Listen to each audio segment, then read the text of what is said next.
কি খবর? আজ কি করছো? আজ শীতের সবজি ফুলকপি আর নতুন আলু দিয়ে বাটা মাছের ঝাল করব। এবারে আমি দুদিকে দুটো কড়া বসিয়ে দিয়েছি। কড়াতে তেল গরম হয়ে গিয়েছে। একদিকে আমি ফুলকপি আর ফুলকপিগুলো আমি এরকম ডুমো ডুমো করে কেটে নিয়েছি।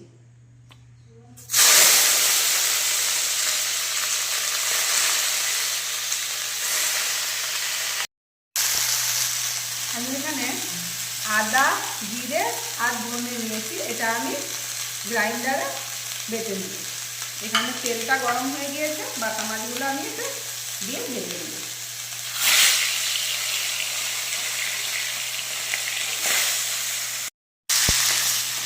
মাছগুলো ভাজা হয়ে গিয়েছে, এবার তুলে দিলাম।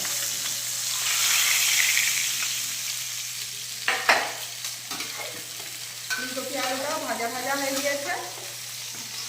এবার এতে এই মশলা বাটাটা দিয়ে দিব। ধনে, জিরে, আদা বাটাটা দিয়ে দিলাম।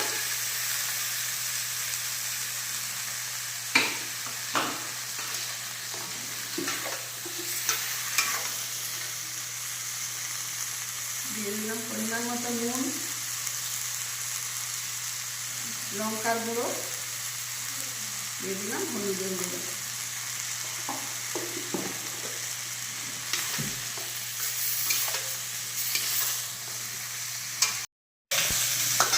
এবার দিয়ে দিলাম কুচনো টমেটো আর মশলা ধোয়া জলটা দিয়েও ভালো করে কষিয়ে নেব।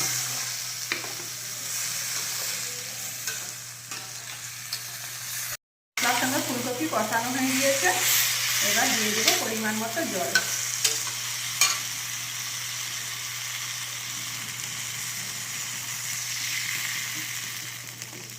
আমি একটু ঝোল ঝোল রাখবো এই তরকারিটা। ঝোল ফুটে গিয়েছে। আমি এখানে কয়েকটা মটরশুঁটি দিয়ে দিলাম ঝোলের মধ্যে। এখানে আমি কিছুটা পোস্ত বেটে নেব। এই পরিমাণে পোস্তটা আমি বেটে নেব।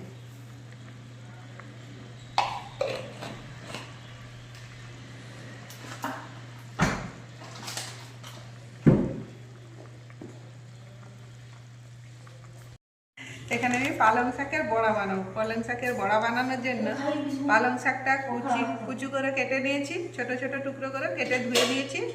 দিয়ে দিলাম কুচনো পেঁয়াজ, দিয়ে দিলাম কুচনো লঙ্কা, দিয়ে দিলাম পরিমাণ মতো নুন, হলুদের গুঁড়ো, শুকনো লঙ্কার গুঁড়ো। এটাকে ভালো করে আগে মেখে নিই, তারপরে বেসন দিই। এবার অল্প বেসন দিয়ে এটাকে মেখে নেব। আমি এইটা এক একটা এই বড়ার আকৃতিতে করে নিলাম। এবার তেলটা গরম করব, করে ভাজবো।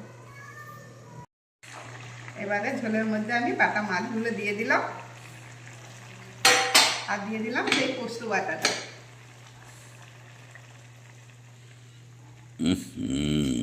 পোস্ত বাটা দিলাম। পোস্ত বাটা ধোয়া জলটাও দিয়ে দেবো। পোস্তর যা দাম, একটুও নষ্ট করা যাবে না।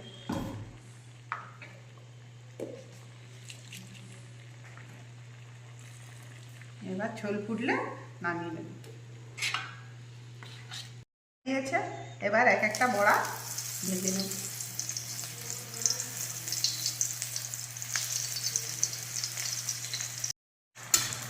বড়াগুলো উল্টে পাল্টে লাল লাল করে ভেজে নিয়েছি।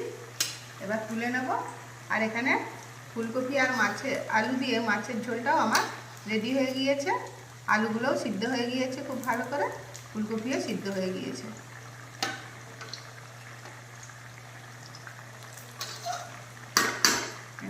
বড়াগুলো নামিয়ে নিলাম। ফুলকপি আর মাছের ঝোলটা বলো। পোস্ত দিয়ে বহুত সুন্দর হয়েছে।